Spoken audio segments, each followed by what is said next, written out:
Hi there, my name is Craig Tinling. I'm one of the chefs here at the Dunedin Fine Arts Center. This is our Dunedin Fine Arts Studio. We're doing some couple online videos. Hopefully you guys, follow up. We're going to be doing some more over the next couple months. All these recipes are going to be posted just on the bottom of this screen right here. Hope you guys like what we're making. We're trying to cater to this cooking from home right now. We've got Shakshouka, which is a North African dish, which consists of poached eggs and tomato sauce. It's absolutely delicious, and it's probably some stuff that you've got around your house for the most part. We're going to talk about some knife skills and a few other things that we got going on today. We've got our tagine cooking vessel here. It's a North African cooking vessel.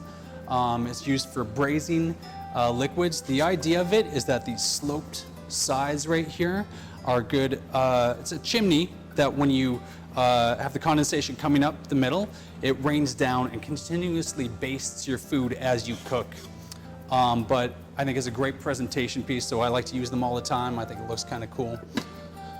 But first thing we want to do is we want to make our tomato sauce up first. We've got a few ingredients here to do that, and then we're going to crack our eggs in it, poach those off, and then have some just toasted baguette just alongside of it. But we just have some white onion here that we'll start cutting up. I'm just going to peel off the outside, just cut in half already.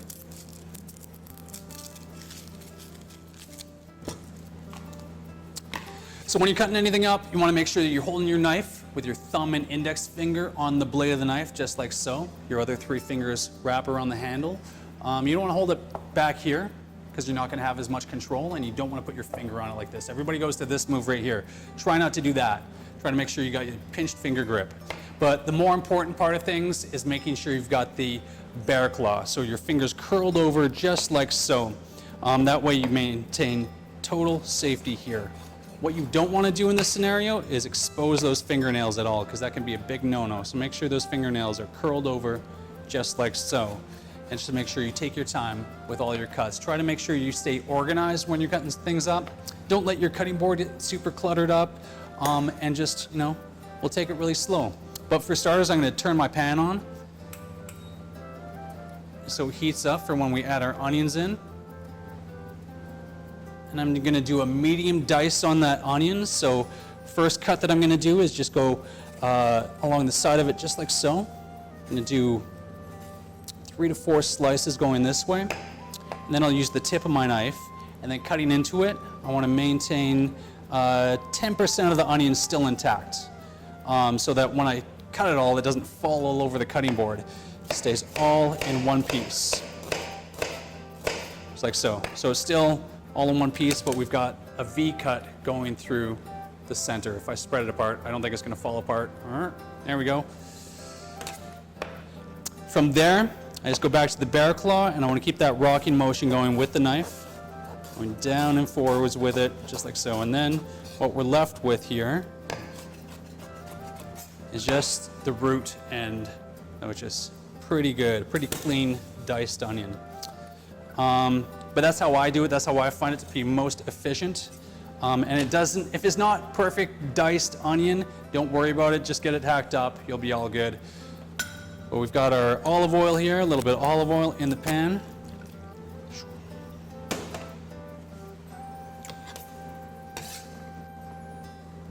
Fire these onions in.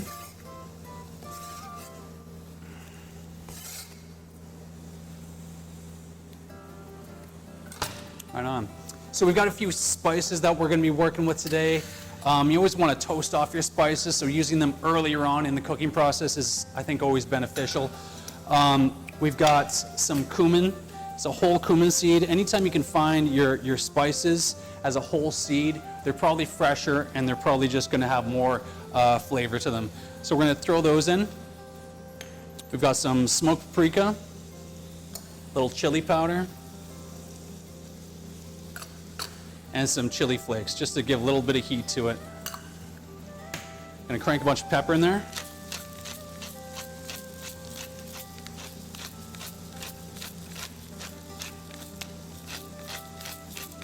I always like a coarse ground pepper. All So we've got that going. We've got a long pepper, which we got to cut up. We just want to do sort of a rough cut. You can use any kind of pepper. This adds a little bit of heat to it too. So if you want to bring the heat down a little bit, you can use a poblano. If you want to bring it up a little bit, obviously go to a habanero or a jalapeno. But just cut the stems off. We'll cut these into manageable sized portions here. Cut them in half. I'm going to leave the seeds in it. I don't think it's going to be too hot. I'm going to do half a pepper. We're going to fire that in. Like so.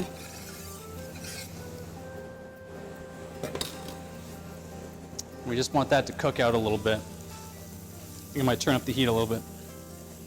So medium high heat. And the spices, I can smell all these spices, the smokiness of the paprika, it smells amazing. Might do a little more olive oil. You want to see everything frying. Right on.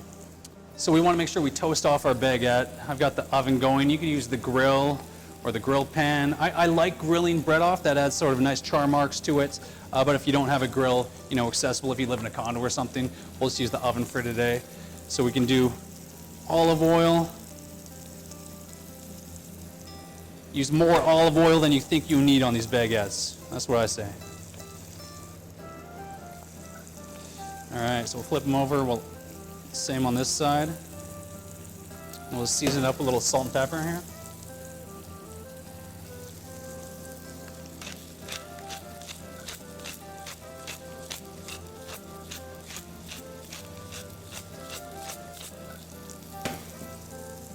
I'm going to fire those in the oven a little bit.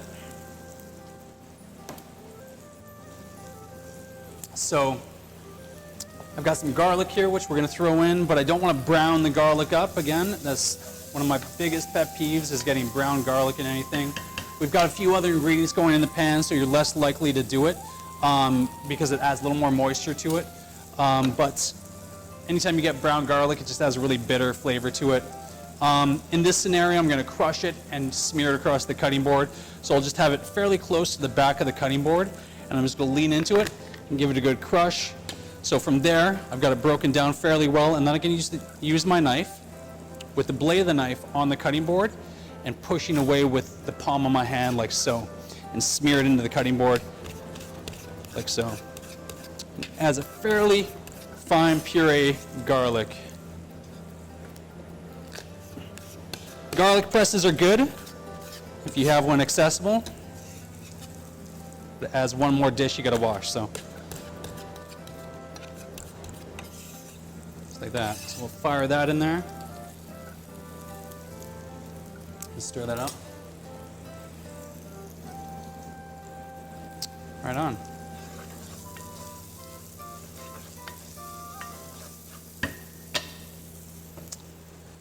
So fire these in the oven.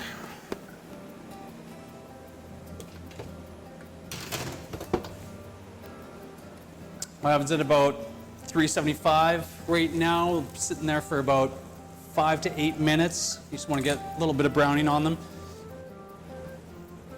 Always try to keep your station clean too. Always keep wiping things down so you don't feel cluttered, you don't have a lot going on. The spices are looking good. The onions and garlic and peppers are all cooked down.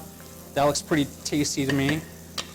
I think it's time to start adding a little bit of moisture to it. So we've got a little bit of chicken stock right here. We're going to pour that in.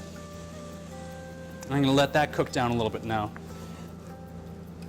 Anytime you can make chicken stock yourself, that's always great, but in reality, most people don't. So store-bought's not the worst thing in the world.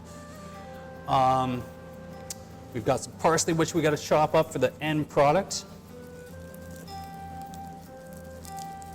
So I usually just fold it over a couple times so it's in a little ball, and then I'm just going to chop it up. Make sure that my knife is sliding down and forwards with pretty much everything I cut up, just like so.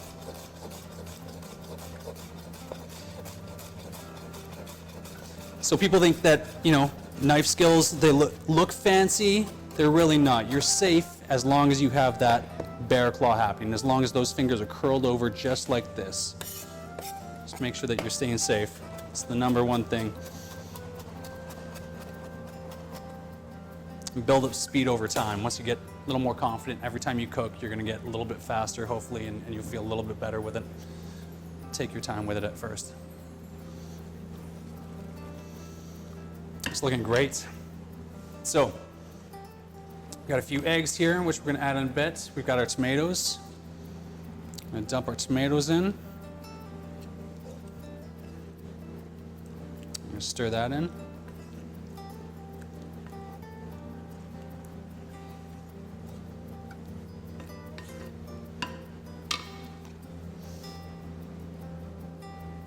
Turn up the heat just to bring it up to temperature, so it's at a medium temp. Ideally, when you're making this dish, you want to try to get, soft poached eggs, but if your preference is, hard poached, that's totally fine too. But yeah, it's a great communal dish, and anytime you can get, something in the middle of the table, I think that makes sort of a very family-oriented meal. It makes it nice.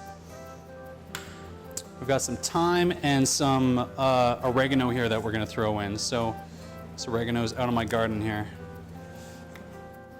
We don't want the stems. The stems are very woody. They're not going to be good. So we're just going to strip the leaves off of there. Do like 2 stems. Works out to be roughly a tablespoon. But all these ingredients are all listed in your in the bottom of this website. We got some very long stem of thyme here.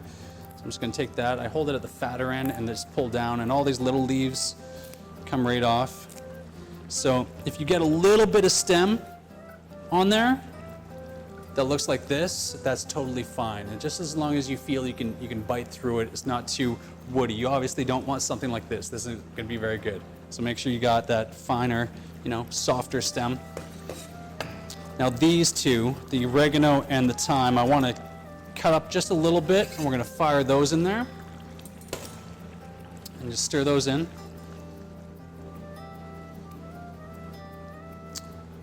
So the tomato sauce is pretty much there. We're just going to season it up with a little bit of salt, and we can crack our tomatoes in at this point. I don't want the tomato sauce to be at a rapid boil, so I'm going to turn it down. I just want to simmer, just a light simmer. I don't want to bust the eggs apart, be too rough. So I always like to have little trash bins close by, so I'm not constantly going back and forth to the trash. You know what's a good idea too? Is to crack them in a separate container. I should have did that. So I know that I'm not getting any yolks or shells in there. You just dump these in, scattered about the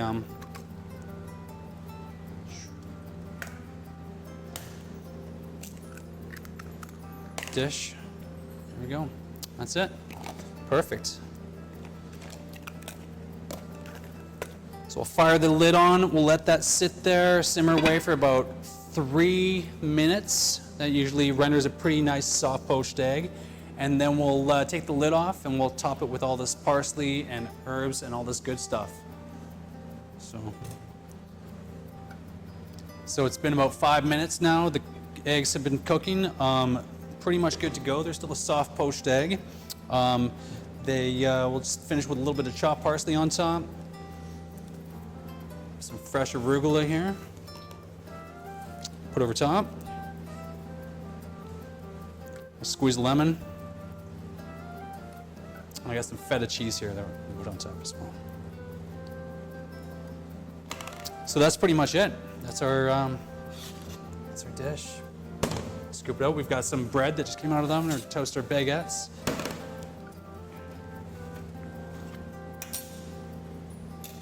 You can just serve it up.